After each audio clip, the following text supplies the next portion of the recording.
Pag Islamiko, subhanallah, di tanong hindi mo bukbukalan. Mas active ka na pag narinig mo ang hello, hi, subhanallah, sumasagot. Pero pag narinig ang salam, walang gustong sumagot.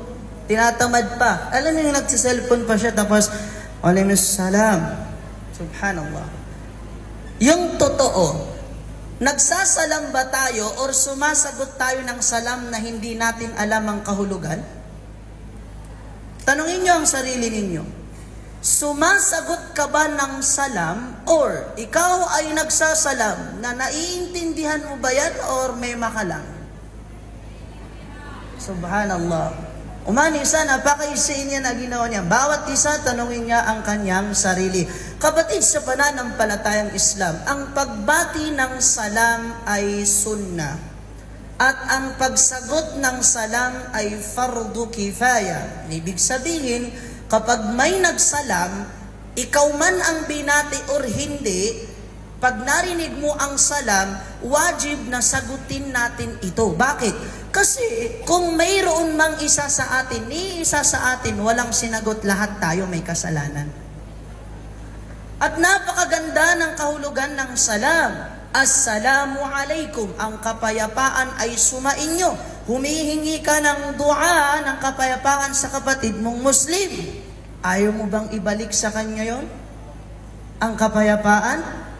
At ang bawat isa'y tanungin niya ang kanyang sarili. Bakit? Kasi nasa mundo tayo ngayon na napag-iiwanan na natin ang pagiging Muslim kaysa sa pagiging kung ano man ang tribo natin. Maranao, Yakan, Jamamapon, Maguindanao, Tausug, so on and so forth. Ano man ang tribo mo, kahit Arabo, ano man ang tribo mo sa mga oras na, ano man yan, name it. Kapatid sa pananampalatayang Islam, at the end of the world, ang tanging mananatili at mapapakinabangan mo ay yung pagiging Muslim mo. Subhanallah, Muslim, hindi marunong bumati ng salam. Isa sa utos ng Rasulullah sallallahu alaihi wasallam, babatiin mo, isa sa kanyang payo, an tusallima ala man ta'rifuhu wa ala man la ta'rifuhu. Ang pagbati ng salam ay babatiin mo yung kilala mo at hindi mo kilala. Sa panahon natin ngayon, wala nakikita mo na yung kapatid mong Muslim, nakahijab, nakatutubo, so on, may palatandaan ka na siya ay Muslim. Wala. Dadaanan lang kayo, walang pagbati ng salam. What more kung may kaalitan? Giramya kang balak sirana? Naman isa na, punggit man niya supadiyon. Naman, di sila man ako yakini. Nag-YouTube na isa kami anon. Bakit? Mamaya, pununutol niya. Ikukwento niya. Nagsalubong sila. Oh, do ako niya salaman. Do ako mabusalama. Subhanallah. Nasaan ang pagiging Muslim, mga minamahal na tagapakinig? At ang bawat isa'y tanungin niya ang kanyang sarili. Masakit mang sabihin, pero yan ang katotohanan sa panahon natin ngayon. Mas nahuhumaling at nagugustuhan at naisasagawa natin ang mga makamundong salita, makamundong gawa, pero when it comes sa Quran at Sunnah, walang-wala ka. Subhanallah. Igiraw pa maami ali, pakaibanatan. Halimbawa lang, nabanggit, gusto nyo ng rizq, gusto nyo ng biyaya ng Allah, gusto nyo ng mga ni'ma ng Allah subhanahu wa ta'ala, gumising ng maaga. Nabanggit yun. Gusto nyong dumami ang kita, dumami ang rizq ng Allah, pamamagay ka, magsadaka ka, magzakat ka. Maraming mga sinabi ng pamamaraan, pero hindi mo pinaniniwalaan, hindi ka gumigising ng maaga, hindi ka gumagawa ng pagbibigay dahil sa hadis ng Rasulullah sallallahu alaihi wasallam, pero naniniwala ka doon sa pusang gumaganyan, nilalagay mo sa pwesto mo. Grabe ka no? Daabam ya'aloy sa Quran agu sunnah, agu api ang tawad si iku mga kibarul ulama, si iku mga sahaba, tabi'un, tabi'ut tabi'in, na sinabing, kumuha ka ng golden na pusa, lagay mo sa pwesto mo, kikita ka. Bakit meron ka? Bakit? Mas naniniwala ka dun kaysa Quran at Sunnah. So pamikiran niyan, so iman niyan nakasasalatan sa giyang kutuwa, bedung agul da pungiraw. Ano man nakatun, tamat nga ikalakyan so yung dulo ng papaya. Sabi nila yung dulo daw ng papaya, pag kinain mo mabibingi ka. Nailangan mamuka, mangislice ako pa yan, ay palibad yan sa dulo. Bakit? Natatakot siya dahil nakakabingi daw.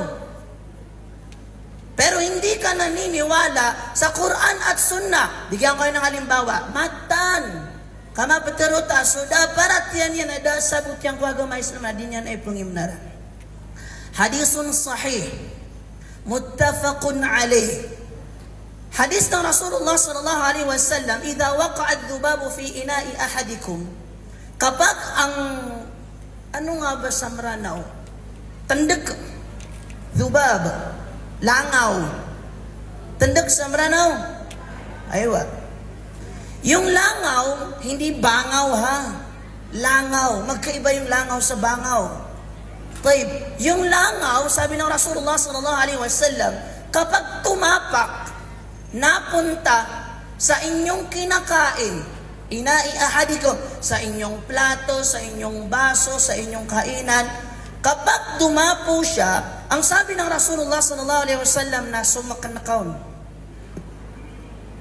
Ang sabi ng Rasulullah sallallahu alaihi wasallam, sumakanakaon. Tapos tanggalin mo. Ibig sabihin ng sumak, ilublob mo.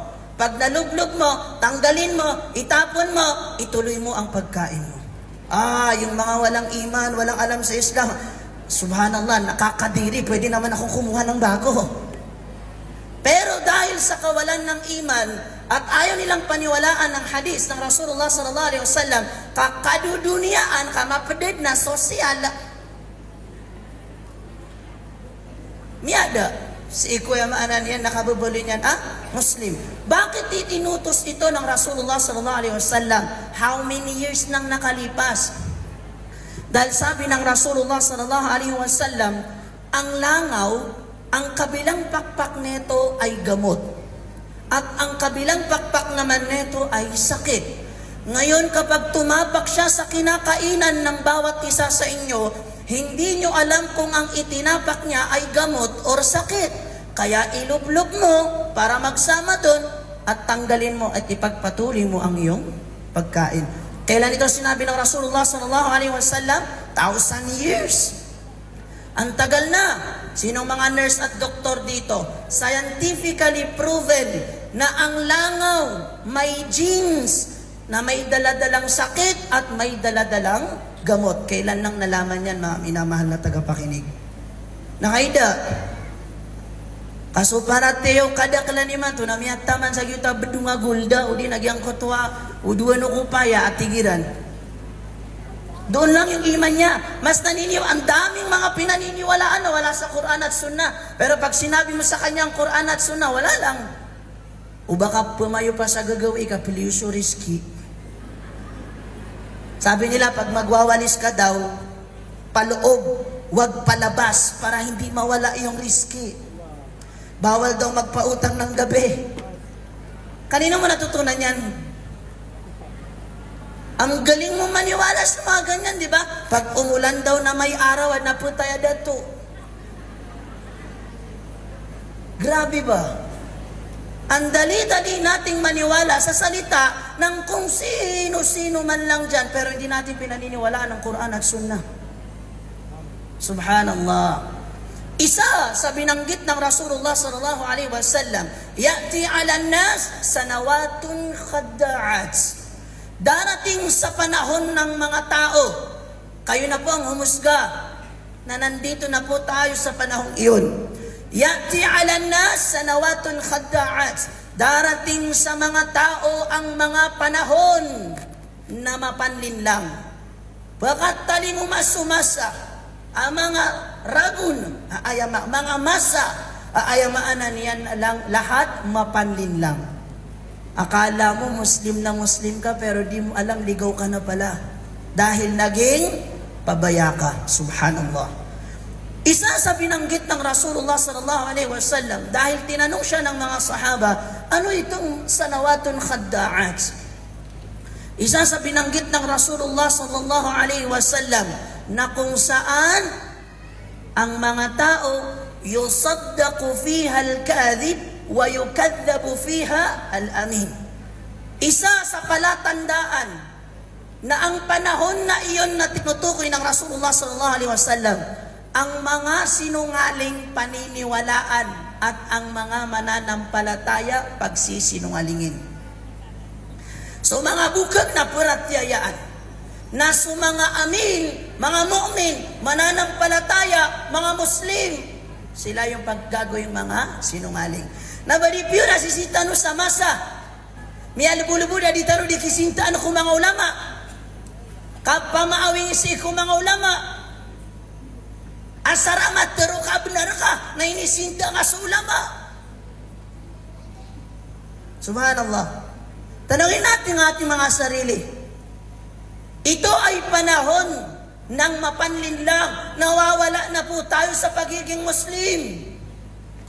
Bagkus, mas pinaniniwalaan natin ang kapwa nating mananampalataya, ang mga sinungaling kaysa sa kapwa nating mga mananampalataya. Miya nagkakialima, di mapiyaso, ya maanan yan nakasigupan. Na miya sugat ka na, kiararangitan nakasyalim. Na miya katuon ka sa inipagpada ka, lagi di ka pasisigupan, nakatiyak yung mapiya ka tiro. Maungangan na.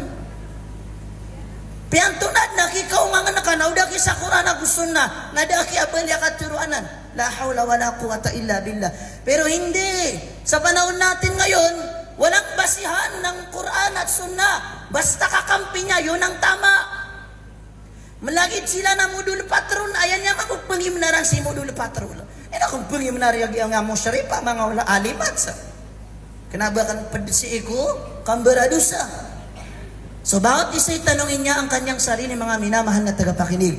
Isa sa palatandaan na nasa panahon tayo, ng panahon ng mga mapanlinlang, mas pinaniniwalaan natin ang sinungaling kaysa sa mga mananampalataya. At ano pa? وَيَتَكَلَّمُ فِيهَا الرُّوَيْبِضَةِ. Magsasalita ang mga taong tinatawag na ruwaybidah. Ano itong mga taong ruwaybidah? Ang dami nito sa panahon natin ngayon. At maraming naniniwala sa mga ruwaybidah na ito, mga alipin ng Allah subhanahu wa ta'ala. Ano ito? Ar-ruwaybidah yatakallamu fi amrin 'am wa laysa lahu 'ilm. Ang ruwaybidah ay isang taong nagsasalita tungkol sa Islam na pangkalahatan na wala siyang alam. Subhanallah. Bakit inumpisahan ko ang aking paksa sa araw na ito? Kasi supposedly, mahaba yung talakayin, pero sinamarize ko lang. Paiikliin ko lang talaga. At may connection sa sinabi ko sa mga oras na ito. Ang binigay nila sa aking paksa sa mga oras na ito, karapatan ng magulang sa anak at karapatan ng anak sa magulang. Ang haba na ito. Mahaba to. Pero gusto kong i-summarize. Tinipon-tipon ko siya para mas madaling maipahiwatig sa ating lahat. Inumpisahan ko sa ganitong salita. Bakit? Kasi kanya-kanya tayo ng disiplina o kanya-kanya tayo ng definition sa mga bagay-bagay. Pero anuman ang definition mo sa iyong sarili, kung hindi umaayon sa Quran at Sunnah ng Rasulullah sallallahu alaihi wasallam, nawawalan ng saysay at huwag kang magtaka kung bakit iba ang lumalabas na resulta. Subhanallah.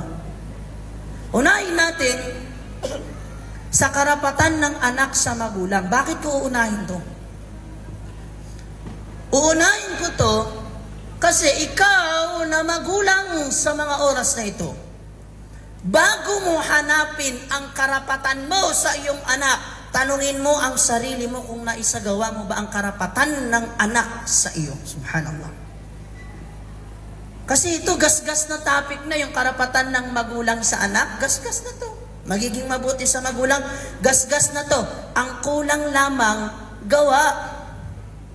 Tingnan nyo magtaskiya tayo sa ating mga sarili. Dalisayan natin ating mga sarili. Napakaraming kaalaman o masasabi kong 80 to 90%, masasabi ko, na lahat ng masasabi nating dalil, lahat ng masasabi nating kaalaman dito, narinig na natin. Iba-iba lang ho ang deliberation ng ating mga ulama. At ang problema lang talaga ay tayo ay paulit-ulit. So kabasairan, ino nga saya, pupugo saya isang bayang ulang kano di panambaya. Bakit ko ba tatalakayin ang sala rito kung lahat naman kayo ay nagsasala? Pero kailangan talakayin ng sala.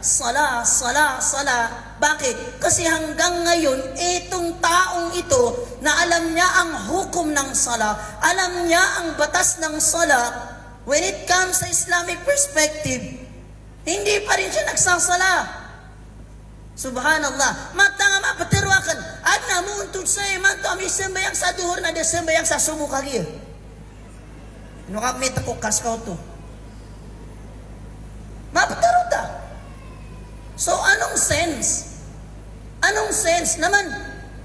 Giyang kayakap kauntod tano saya iman to. Kauntod diusan. Kasana, tumitinag ako.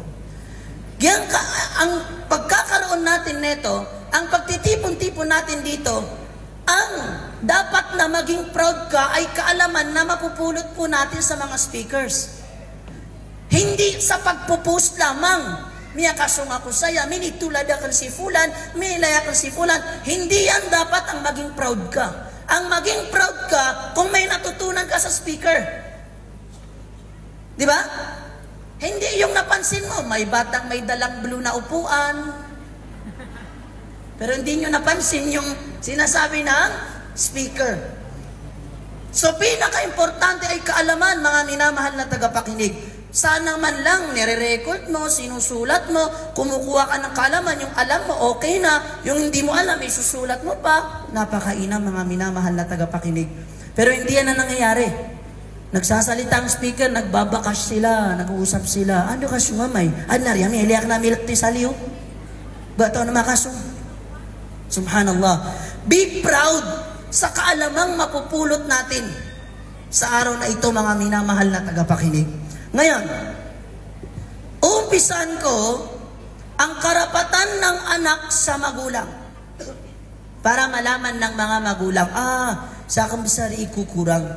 Sa isang kwento sa hadith, na ang kwento na ito, nasasabi ko na parang in general, na tipon-tipon na sa kwentong ito, ang karapatan ng anak sa magulang. Anak sa magulang. Nakinig po tayong lahat. Lalo na ang mga may pamilya sa mga oras na ito. Ja'a rajulun ila an-nabiy ila Umar ibn al-Khattab radiyallahu anhu. Ang panahong ito ay panahon ni Umar ibn al-Khattab nung siya ay khalifa. Pabilisin natin ang kwento. May dumating na isang lalaki na nagrereklamo siya dahil sa kanyang anak. Na kanyang sinabi na tunay, ya Umar, irereklamo ko ang aking anak. Na ang aking anak ay suwail, aaq. Ibig sabihin, ang aaq, kabaliktaran ng bir. Kung ang bir, pagiging mabuti sa magulang, ang aaq, pagiging masama sa magulang. Pagiging suwail sa magulang. Pagiging masama. So nagreklamo ang lalaking ito kay Umar ibn al-Khattab radiyallahu anhu. Fa-ahdara Umar al-walad. Pinatawag ni Umar ibn al-Khattab radiyallahu anhu ang bata na inireklamo ng tatay. For sure, marami yan sa panahon natin ngayon. Mataan, marami sa panahon natin ngayon, maaring na ikukwento niya at na irereklamo niya ang kanyang anak. Balaburong si kumang ulama, patiyag yan kaya mga alimat, asisay man to. Masasabi ko na may nag-open na sa kanila na mga magulang na ang nirereklamo ay anak. Yung anak ko matigas ang ulo, yung anak ko wala sa kanya Islam, yung anak ko professional na lamang, wala na salaga sa kanya ang Islam. Ayaw po kay Islam, meron nangaran. Badin sungaran yan na Muhammad na pasisigupan, wata yan na Khadija na dead na ban yan kasapang saura. Subhanallah. Pangalan niya Fatima, halos lahat ng binata sa lugar namin, boyfriend niya. Subhanallah. Maraming ganyan. Ngayon, mga minamahal na tagapakinig, baka naman kasi nagre-reklamo ka, ikaw may problema. Tanungin mo sarili mo. Okay, ngayon. Waqala lahu, sinabi ni Umar ibn al-Khattab sa bata nung dumating na siya, kanyang sinabi, ma hamalaka ala uquqi abika. Sabi ni Umar ibn al-Khattab radiyallahu anhu, kasi paparusahan niya yung bata eh. Sabi niya, ano ang dahilan? Ano ang saloobin mo? Bakit sinusuway mo ang tatay mo? Bakit di mo siya sinusunod? Bakit masama ka sa kanya? At ang bata ay sumagot, waqala al-walad, ya Amir al-Mu'minin, o ikaw na leader ng mga mananampalataya, alaysa lil waladi huququn ala abihi? Sabi ng bata, ya Umar, hindi ba ang bata, ang anak ay may karapatan sa kanyang magulang? Hindi ba na ang bata may karapatan sa kanyang magulang? At sinabi ni Umar, bala, tama, mayroon nga, tama ka dyan sa iyong sinasabi. Qala Umar, o qala al-walad, sinabi ng bata, fama hiya ya Amir al-Mu'minin, maaari mo bang sabihin sa akin kung ano itong mga karapatan ko sa aking tatay? Kasi yun ang sinisisi ko kung bakit ako nagiging ganito. Naririnig niyo to, mga minamahal na tagapakinig? Tanudan, ikaw na magulang, ikaw na may anak, ikaw ay salamin ng iyong anak. Saka na pagalungang kay wata ka. O saka na mapya kay adat, barakallahu fik. O saka na mapya kay adat, nakilayan na ka si wata ka sa maratay adat, nailaya nga si karumang ka. Karun nundam ya ka po nakaratayan ni adat. Ugay na udar ka na daki karumang ka, adin amyang galabak yung marata, dan yung mibagay suhak o wata iyo. Subhanallah. Kaya tanungin natin ang ating mga sarili, ang iyong anak ay sumasalamin sa iyo. So sinabi ng anak, ano ito ya Umar? At sinabi ni Umar, pakinggan po natin. Una, ay yuhsin ikhtiyara ummi. Ibig sabihin, kinakailangan, ito para sa mga dato, para sa mga lalaki. O ikaw na lalaki, o tingin ako kay kuya, siya lang nandito eh. O ikaw na lalaki, o tayong mga kalalakihan, kapag ikaw ay mag-aasawa, wala ka pang anak, maghahanap ka pa lang ng aasawahin mo, kinakailangan karapatan ng iyong magiging mga anak na pumili ka ng nanay na nasa kanya ang Islam. Subhanallah. Dilinawin natin to mamaya-maya, dadaanan ko lang muna. So yan ang una, may pangiluba ka sa umi, siya manan yan, mapya umi, so, mali nga mga muryatong ka. Ikalawa, wayuhsina isma. Ibig sabihin, bibigyan nyo siya ng magandang pangalan. Bibigyan nyo siya ng magandang pangalan. O yan, mag-isip-isip ka na anong pangalan ng anak mo kasi mamaya tatalakayin ko yan. At ikatlo, kasi dito na natipon, wayu'allimuhul kitab. Ituturo sa kanya ang Quran. Subhanallah.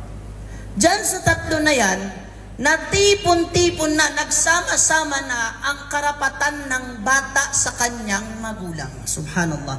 At tanungin nyo ang inyong mga sarili kung naibigay nyo ba sa kanila ang tatlong iyan. Medyo elaborate natin ng kaunti. Insyaallah, mamaya. Ngayon, nung sinabi ni Umar ang karapatan ng bata, faqala al-walad, sinabi ng bata, ya Amir al-Mu'minin, inna abi lam yaf'al shay'an min dhalik. Tunay na ang aking ama ay hindi niya naibigay sa akin ang karapatang iyan. Subhanallah. Dan yarak na nan mibigay. Bako niyang ba ni priklami man to sagyang kaya adatak niya man to na di niya nakatawa na dan yarak mibigay suhak akan. Bakit? Amma ummi fakanat ummatun ishtaraha. Ang nanay ko, sabi niya, isa siyang alipin na binili lang ng tatay ko. Piyamasa ni Ambu. na miyaugat yan, ako ang naging resulta. Subhanallah. Binili lang. In short, sa panahon natin ngayon, para mas maunawaan mo, hostess. Tapos binili lang, binayaran lang, nabuntis, siya ang naging resulta. Para mas maunawaan natin. Wa asmani Ju'lan, at tinawag niya akong Ju'lan. Binigyan siya ng pangalan. Anong pangalan? Ju'lan. Alam niyo po ba ang kahulugan ng Ju'lan? Wallahu alam, iba-iba ang meaning ng Ju'lan, pero sa kamus, makikita natin na ang Ju'lan, dalawa ang meaning. Wallahu alam, sa mga mahir sa lugatul Arabiya. Basta ang Ju'lan ay mayroong kahulugan na hindi kaaya-aya o tinatawag na karumal-dumal, ang pangit. Pero, ang Ju'lan, nangangahulugan minsan na insektong madaling dumami.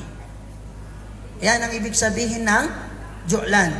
Ju'lan din, ito mas sikat to, na ang Ju'lan ay yaong taong madaling ibenta.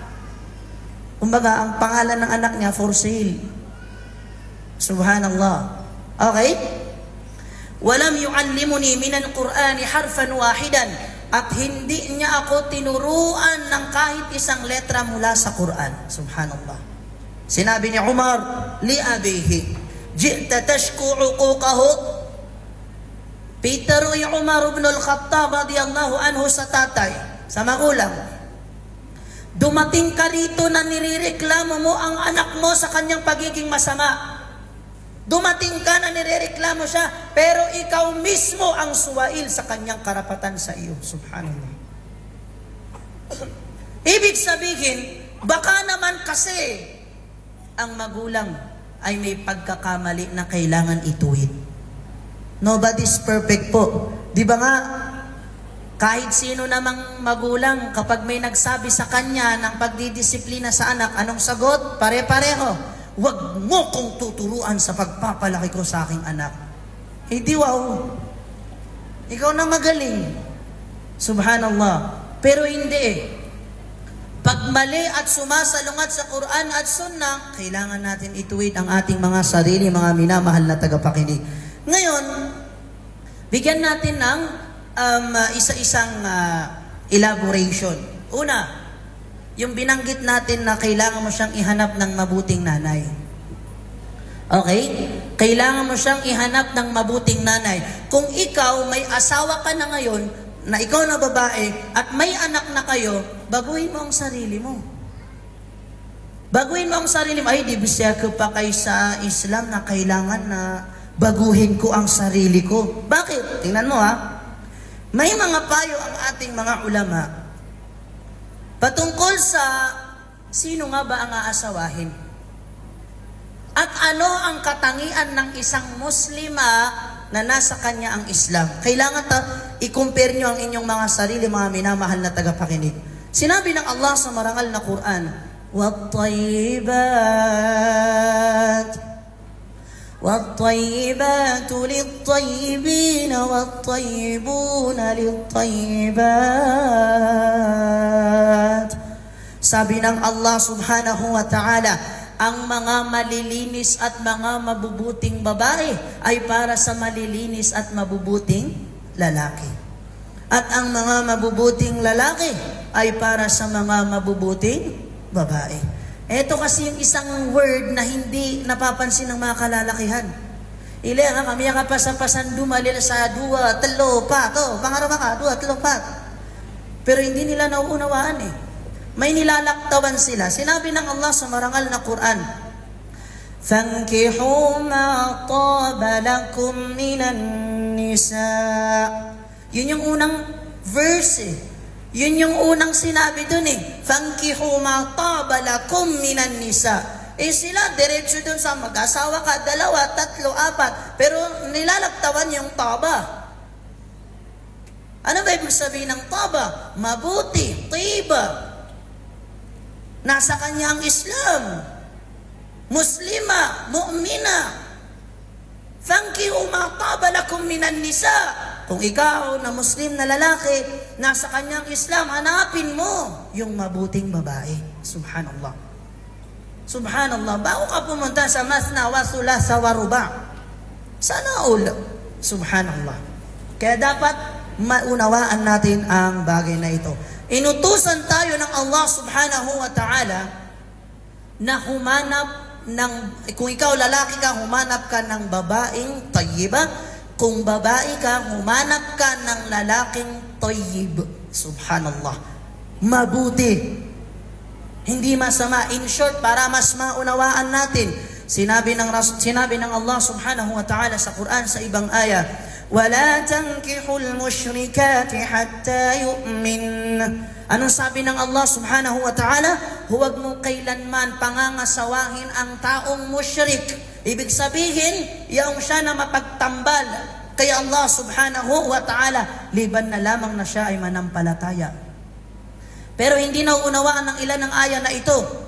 Minsan, dinadahilan nila na ikakasal daw sila kasi nag-Islam na siya. Nagbalik Islam na. Hindi naman niya nagbalik Islam ng totoo eh. Nagbalik Islam para ikasal lang kayo eh. Subhanallah. Subhanallah. Kaya ang bawat isa ay tanungin niya ang kanyang sarili sa sitwasyong ito. Sinabi ng Rasulullah sallallahu alaihi wasallam, "Tunkahul mar'atu li arba'." Pamakinan niyo ini mga luksakan, mga pagariakan. Ang babae ay dapat asawahin. Ibig sabihin, may kategorya para piliin ang babaeng aasawahin. Tungkahul mar'atu li arba'. Ang babae ay pinipili sa 4 na dahilan. Titingnan mo sa kanya ito. Una, liha sa kanyang kayamanan. Pangalawa, lihasabiha. Ibig sabihin ng kanyang angkan. Pagilin na kaso pamilya niya. Ikatlo, jamaliha sa kanyang kagandahan. Ikaapat, lidiniha sa kanyang relihiyon. Yan ang tinitingnan o pinipili sa babae para pangasawahin. Binibigyan tayo ng tips ng Rasulullah sallallahu alaihi wasallam, pero ikaw, especially sa 21st century, mahal kita, mahal mo ko, bismillah, magtanan tayo. Walang Quran, walang sunnah. Mahal mo ko, mahal kita, bismillah. Magtsaka tayo buong gabi. Kahit haram, wala akong pake, mahal kita. Magkita tayo. Dito, sa ganon. Wait lang, wala tao sa bahay. Dahil na Quran na gusto na, importante alam niyo po ba na ang overlove ay nagiging masama ang resulta kahit sa pagkakapamilya? Ang isa sa nagiging masama ang magulang sa anak o nagiging masama ang resulta ng disiplina ng magulang sa anak kapag overlove. Pag sobra-sobrang pagmamahal. Bakit? Dahil sa sobra-sobrang pagmamahal mo, alam mo nang haram yung ginagawa niya, hinahayaan mo lang, naduan yan, pabayaan ka din katuturo, abya din niya kasi bayang sa subo. Subhanallah. Sobra-sobrang pagmamahal. Pumapasok sa gulo. Gulo fi al-mahabba. Kahit mismo sa propeta sallallahu alaihi wasallam, ang sobra-sobrang pagmamahal, pag sumobra, pumapasok sa gulo. Lumalabas ka na sa Quran at Sunnah, mismong sinasamba mo na sa propeta Muhammad sallallahu alaihi wasallam. May nangyayaring ganyan sa panahon natin ngayon. Subhanallah. Pero sabi ng Rasulullah sallallahu alaihi wasallam, hanapin, ang pipiliin mo, may kayamanan, may itsura, angkan, at diniha. At sabi ng Rasulullah sallallahu alaihi wasallam, fadfar bidatid din, o taribat siyadak. Sabi ng Rasulullah sallallahu alaihi wasallam, piliin mo yung may din, piliin mo yung nasa kanya ang Islam. Bakit? Magiging mapalad ka. Subhanallah. Magiging mapalad ka. Ay mata, namiya swerte sodato. Amiya kapangaruma sandudun suwaga mga pure. Kaya sabad, nandudun suwaga mga pure na sosolkaman. Dalawang uri ang babae. May Annabelle at may Barbie. Basta ay mapangaruma nga na Barbie, mashallah, miya kataytid, miya kapiapia, kaya hindi dun suwagama. Na basta ay mapangaruma nga na Annabelle, ipatay mo manggawi. Subhanallah. Ha? Bakit? Tingnan nyo ha. Mismo ang Rasulullah sallallahu alaihi wasallam, O ang ating mga ulama rather ay nagsabi, huwag daw natin asawahin ang 5 uri ng babaeng ito. May 5 uri ng babae na huwag natin asawahin pag nasa kanya ang katangian. Una, ang tinatawag, la tunkihul mar'a aw la yunkahil mar'atu li 5. Hindi pwedeng asawahin o hindi magandang rather asawahin ng babaeng nasa kanya ang 5 katangian na ito. I think nasabi ko na to sa ibang mga multaka ng Ittihadun Nadawat. Pero review lang ba? Ilenta ko na ang nakita ko mga skanya no to. Una, ang tinatawag na annana. Ano ibig sabihin ng annana? Ang annana ay yung babaeng reklamador. Daswatanon. Makaumasi karon man yan, awid yan, na sibuya sa gupipino na inireklamo niyan. Subhanallah, daswatanon. Pangalawa, hanana. O yung tinatawag na naghahanap pa ng ibang asawa. Or ang hanana, kinukumpir niya yung asawa niya ngayon sa ibang lalaki. Hanana din yun. Ugim niya pangaruma ka, nagidiyak niya kaswa. Buti pa yung asawa ni kaibigan ko. Ganito, ganyan, pero ikaw ganito. Subhanallah. Allahu Akbar. Ano ba? Haddaka. Ang haddaka, latibal haya. Ang haddaka, yung taong lang nakilin yan, nakuha niyan. Karong ako, kuha na akong masaya, kuha na akong maruo, kuha na akong masaya, na di nga umibigay, na di pinimrang ita. Naman siya kito, ay nikuha niyan sa miyang piya-piya abaya. Subhanallah. Baraka, ito naman yung sarili lang ang iniisip na, miya ka tay-tay na miya porpormal na si matay na lunggis. Tapi abayan yan din, doon nalabot yan, napya si karuman yan, doon nalabot yan nun. Nagila sa ginawa niya na, la hawla wa la quwata illa billah. Ay mataan, tapi ang tunad na kisulutan na ka. Natibuluga, sisir ka swagamanas kay pinakamatay si kupiyang ilayleno Allah subhanahu wa ta'ala. Adi sa miya riga-riga kay mudul, nataram ka pa ni mudul. Kaya kuha nga lang, una. Akulan. Subhanallah. Shaddaka, ito yung babaeng armalay. Di din kepusan. Api waya buawi da kanyo, nagyang butos din, kaaloy niya pa sumiya kalimaraw na miyaw saya. Pagkatano din na kas 2020. Subhanallah. Na di na naman piya, pagpangarumaan abo ay. Ngayon, patapos ng aking oras, when it comes doon sa tatlong ito, nakafocus na doon ang lahat ng karapatan ng mga anak. Pumapasok din sa ikatlong nabanggit natin, tuturong sa kanyang Islam, kapatid sa pananampalatang Islam. Dito ko na pupuputulin. Tanong din nga, ang ikatlong karapatan na pinaka-importante sa lahat sa inyong mga anak, kasi nabanggit natin bibigyan ng pangalan, yung ikatlo, ay ituro mo sa kanya ang Islam. Mataan din kasama sa taniman to na madakla aya piaga pasaniran na professional si watairan. Naktano din ka kawan sa ma-professional si wata ka na dead na kiaban yan oras uba pa na pagagama ka kapukos yan na sukay. Ano man kain kami yan. Tano din nga na. Ngunit kung nauna sa'yo ang Islam, sa iyong mga anak, anytime pwede ka pang mag-college, magpatuloy, may ALS, so on and so forth. Pero hindi. Umanisay man to na kakakatniran din. Umanisa na di magura-dura, di ando man ay ka-professional imang watairan, nami adakiran suagama Islam.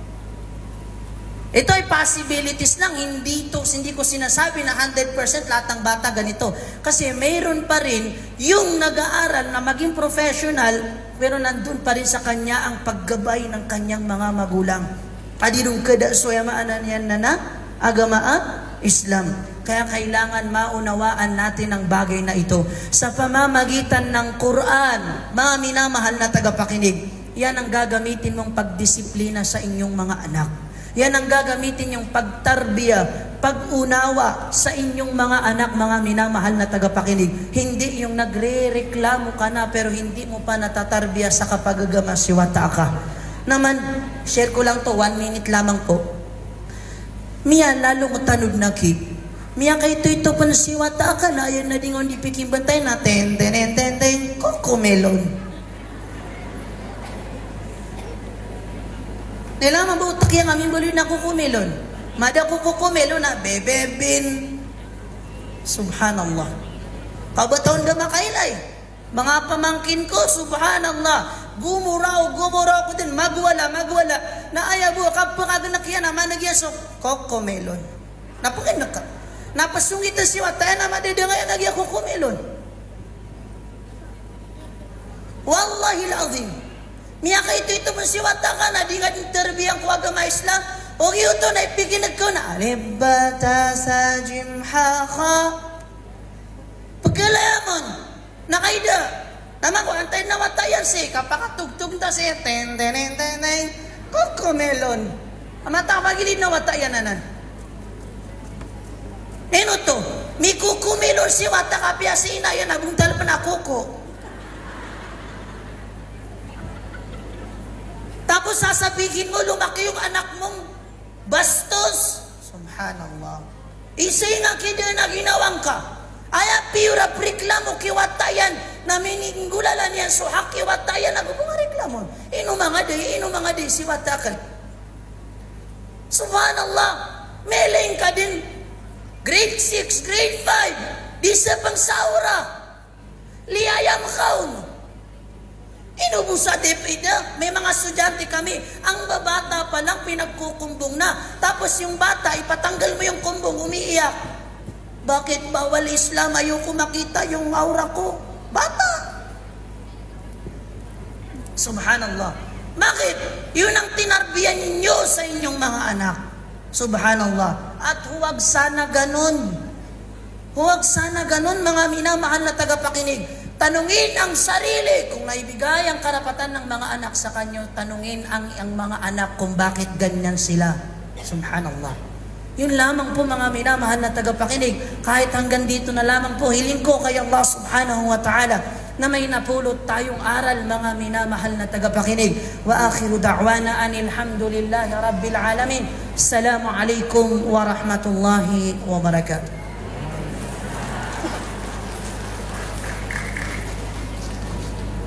Okay, may tatlong katanungan daw po na kung sino daw makakasagot ay bibigyan daw po ng house and lot sa Paraiso. Ayaw nyo? Ayaw daw nila, Paraiso na. Okay, sige. Tatlong question. Unang tanong. Wala, yan na. Cocomelon. Unang tanong. Magbigay ng isang karapatan ng anak sa magulang. Isa lang. Nakita ko si Okuti.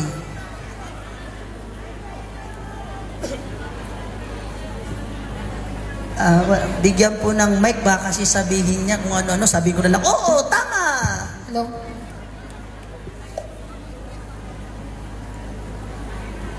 Karapatan ng anak na bigyan ng magandang ina.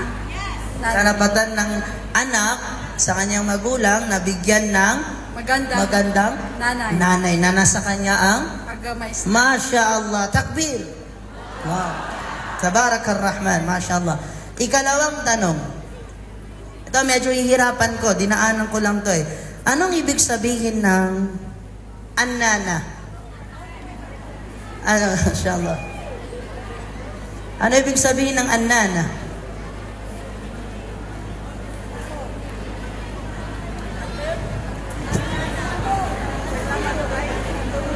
Reklamador ba yun?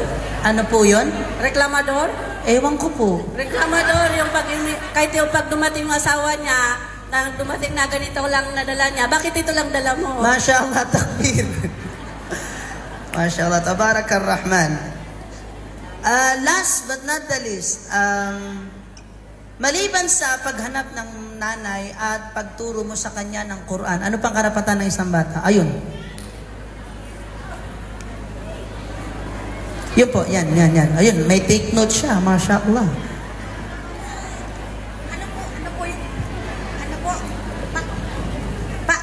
Pakiulit po.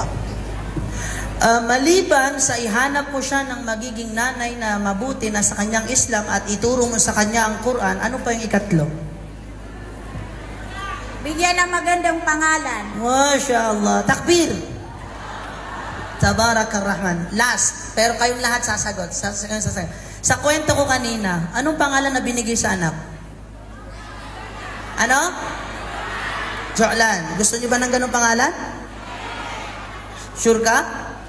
Eh, anong pangalan ng anak mo? Bakit Daramuki? La kuku, di kuku, kukuku. Ah, matar, yan. Subhanallah. Miya nga piyapay ngaran na ibetungo na salakaw. Ngaran yan ang Fatima na ibetungo na pata. Subhanallah. Di ba? So, yun lamang po. Maraming salamat. Di po man natin natapos, pero maraming salamat po. Sana magkita-kita pa po tayo. Assalamualaikum warahmatullahi wabarakatuh. Waalaikumsalam warahmatullahi ta'ala wabarakatuh. Jazakallahu khairan.